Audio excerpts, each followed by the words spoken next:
Hi, my name is Kevin Grote, and today I'm going to be teaching you how to play Flourish by Starling Games. In Flourish, you'll be building a beautiful garden filled with trees, paths, and all sorts of other gorgeous features. So let's jump in, shall we? First, let's have a look at all the components that come in the box. The core game includes 98 cards, 7 scoreboards, 7 3D walls, 24 ribbon tokens, 3 metal victory tokens, and 1 victory card. Everything else in your Signature Edition box is intended for use with the expansions, and we'll talk about those later. For the setup, start by giving each player a scoreboard set to 0. If you've just opened your game and haven't assembled your scoreboards yet, you can find a simple graphic showing you how they piece together at the beginning of the rulebook as well as the walls. Speaking of walls, place one wall between each player. Next, shuffle the deck and deal 6 cards to each player face down. Place the deck in the middle of the table and you're ready to begin. I've set up my table simulating a 4-player game. Flourish is played over the course of 4 rounds. During each of these rounds, you'll play 3 cards into your garden, leaving you with a total of 12 cards in your garden at the end of the game.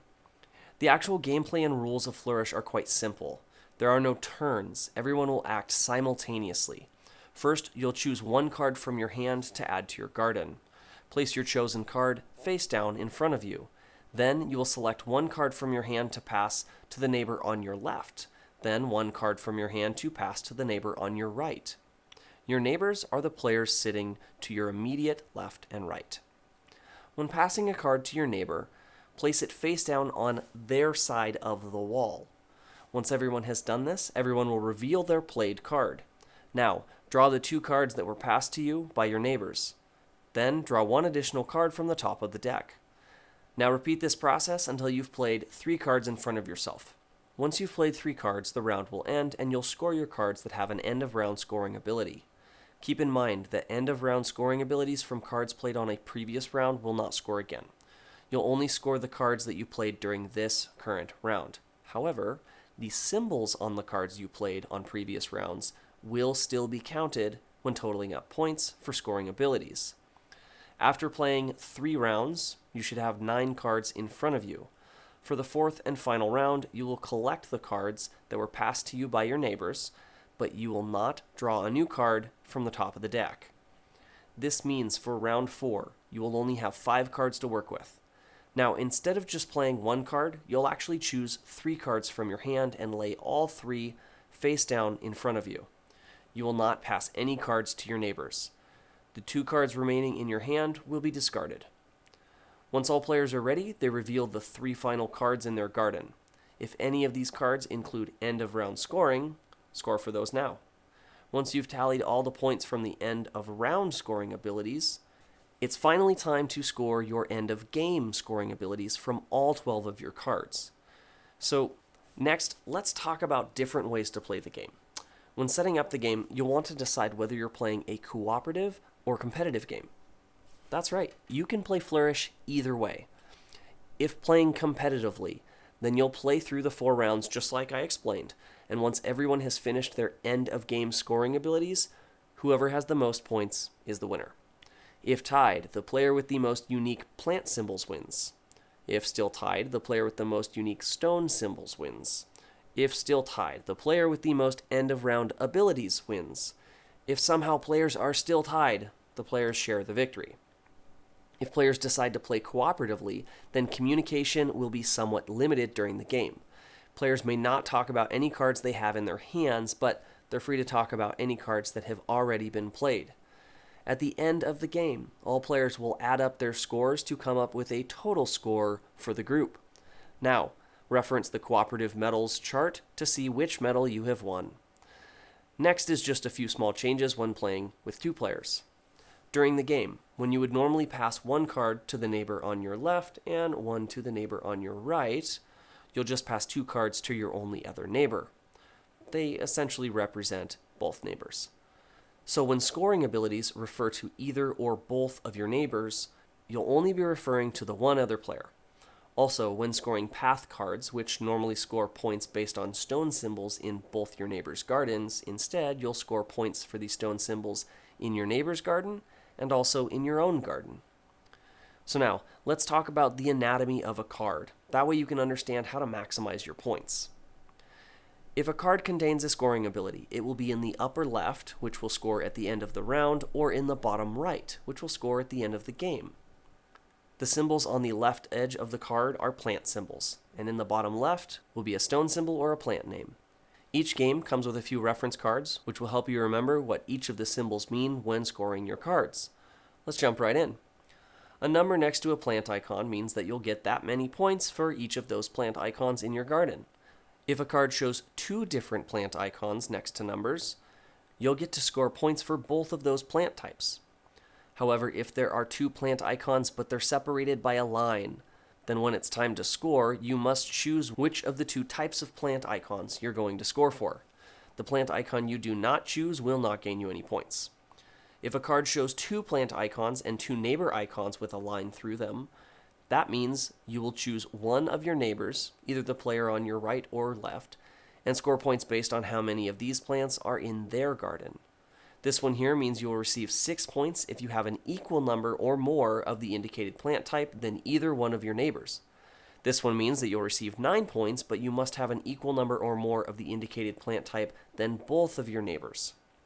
When comparing if you have an equal number or more than your neighbors, you must have at least one of the indicated plant type to qualify.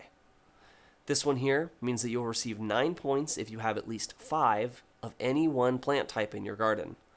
This one gains you 9 points if you have one or more of each different plant type in your garden. Earlier, I mentioned the stone symbols that are sometimes present in the bottom left corner of a card. Well, the next few scoring abilities will score for the stone symbols present in your garden and in your neighbors' gardens.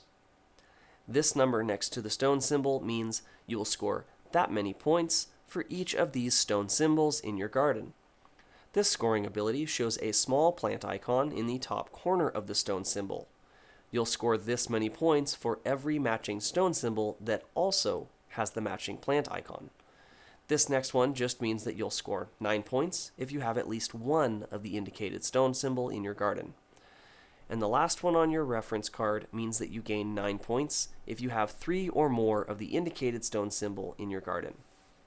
There are, however, a few extra scoring abilities that can't be found on the reference cards or in the rulebook.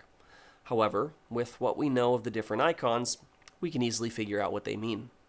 This one will gain you 3 points for every wall stone symbol present in both of your neighbors' gardens. This one will gain you 9 points if you have at least 2 of the indicated stone symbols in your garden. This one shows a blank stone symbol. This means that you get to score 1 point for each stone symbol you have in your garden, regardless of type. Alright, that covers the basics of how to play, but there is one unique card I want to talk about, the Rosa Alba. There's only one Rosa Alba in the game, and you'll notice that it contains all 5 different plant types. The Rosa Alba is like your wild card, representing all the different types of flowers. When scoring, the Rosa Alba counts as only one copy of any one plant symbol each time it's used. For scoring, it can be counted as different plant types within the same round. So, for example, let's say I just finished the round and will now do my end of round scoring for the 3 cards I played this round. First, I count up all the mushrooms I have in my garden and score 1 point for each. My Rosa Alba counts towards this total. Next, I count up all the green leaves I have in my garden and compare it to my neighbors. I have 2, but because I can count my Rosa Alba, I have a total of 3. My neighbor to my left has 3 green leaves, and my neighbor to my right has 5. Because I have an equal number of green leaves as one of my neighbors, I can gain the 6 points. Finally, I will count up all my roses and gain 1 point for all of them, along with 1 point for all my green leaves. However, I can only count my Rosa Alba as one of these plant symbols. Although it can be counted as different plant types during the same scoring round, it can only be one plant type for each scoring ability. The core rules also offer a few variants, including solo mode, all of which can be found in your rulebook. Okay, now that we've covered the core game, let's jump into the Friends and Follies expansion. The expansion comes with 15 friend mini-cards, 35 3D Folly buildings, and 1 victory plaque. You may play with either or both of these expansions at the same time. Playing with the Friends expansion is simple. During the setup, randomly deal 2 friend cards to each player face down. Players may look at them, but they should be kept secret during the game. After the end game scoring, each player will reveal their 2 friend cards. Then each player gets to score for only one of their friend cards. The Follies expansion adds 3D buildings to your garden. During the setup, each player will be given 5 Follies, one of each color.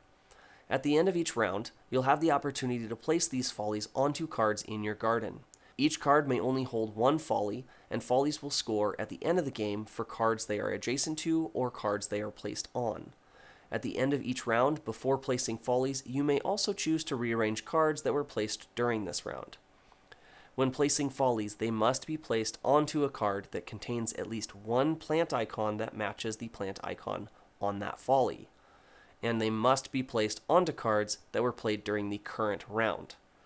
During the 4th round, when placing your final 3 cards, you may choose to place them outside your 3x3 grid adjacent to any of your previously played cards.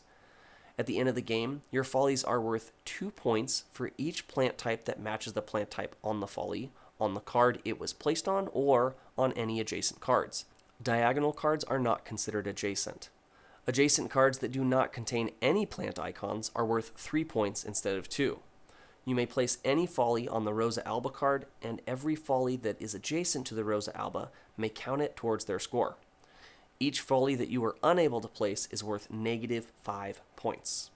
To give you an example, this is the Mushroom Folly, and there are 3 mushroom icons adjacent to and on its card.